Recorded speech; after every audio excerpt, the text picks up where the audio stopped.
Verrouillez! Vite! Ils sont agressifs, ces gens-là. C'est insupportable, cette ville. Ils demandent juste une pièce pour couper le jeûne, madame. C'est le ramadan, le mois du partage. Le ramadan, c'est pour prier, pas pour harceler les honnêtes gens. Je n'ai pas de monnaie. Vous avez un sac qui vaut le prix de sa maison, mais pas 100 francs? Ce n'est pas une question de montant, c'est le principe. Ils encouragent la paresse. Le principe? Le prophète sallallahu alayhi wa sallam était plus généreux que le vent qui souffle pendant le ramadan. Vous êtes un mur.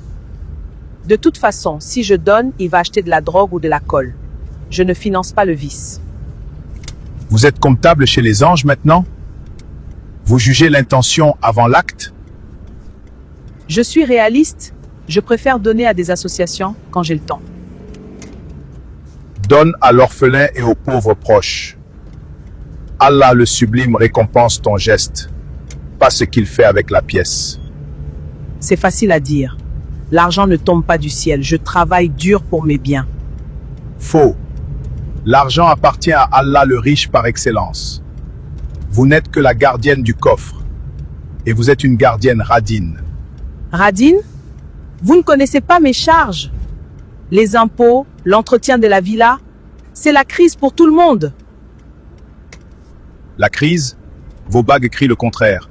Malheur à tout calomniateur qui amasse une fortune et la compte. Al-Humaza, versets 1 à 2. Allah le majestueux a dit vrai.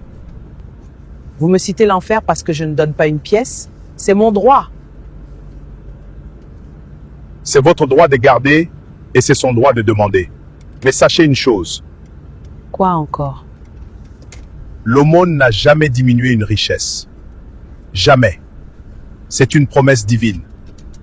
Vous avez peur de devenir pauvre? J'ai peur de me faire avoir. On ne devient pas riche en distribuant son argent à chaque feu rouge.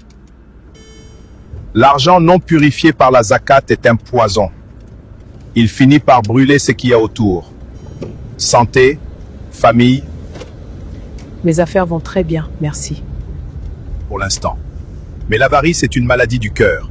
Elle vous mange de l'intérieur plus vite que l'inflation. Vous êtes angoissant comme chauffeur. Je voulais juste rentrer chez moi.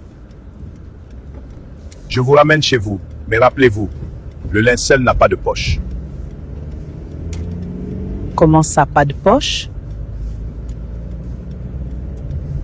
Le jour de votre mort, tout ce que vous avez économisé restera ici pour vos héritiers. Ils feront la fête avec.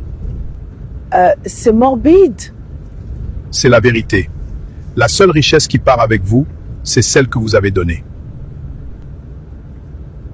Donc ce que je garde est perdu et ce que je donne est sauvé? Exactement. Vous avez sauvé combien aujourd'hui? 0. Tenez, gardez la monnaie. Je prends ma course, pas plus. Donnez le reste au prochain qui tend la main. Vous refusez? Je n'ai pas besoin de votre surplus, mais votre âme a besoin de ce don. Ne ratez pas le prochain mendiant. Je ne l'oublierai pas, merci.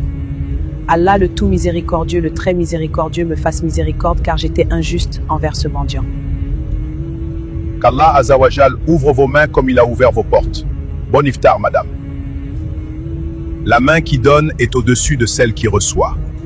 N'ayez pas peur de la pauvreté en donnant, craignez plutôt la richesse qui vous ferme les portes du ciel. Ne t'a-t-il pas trouvé pauvre, alors il t'a enrichi.